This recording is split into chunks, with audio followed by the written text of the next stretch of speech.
शक शक एक ऐसी बीमारी है जो इंसान की ज़िंदगी का सुकून ख़त्म कर देती है।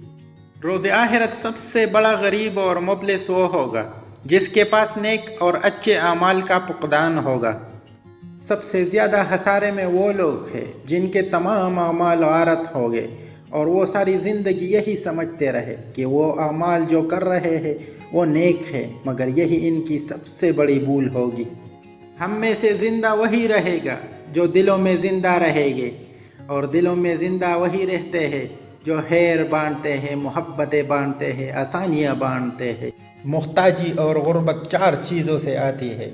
नंबर 1 जल्दी नमाज पढ़ने से, नंबर 2 खड़े होकर पानी पीने से, नंबर 3 मुंह से चिराग बुझाने से, नंबर 4 दामन से नाक और मुंह साफ करने से। ज़िंदगी में खुद को कभी किसी इंसान का आदी मत बनाना, क्योंकि इंसान बहुत खुदगर्ज़ है। जब आपको पसंद करता है तो आपकी बुराई भूल जाता है, और जब आपसे नफ़रत करता है तो आपकी अच्छाई भूल जाता है।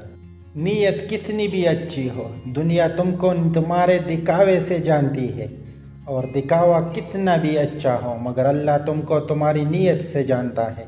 किसी को इतना प्यार दो कि कोई गुंजाइश ना छोड़ो। अगर वो तुम्हारा फिर भी ना बन सके तो उसे छोड़ दो, क्योंकि वो मोहब्बत का तलबगार नहीं बल्कि ज़रूरत का पुजारी है।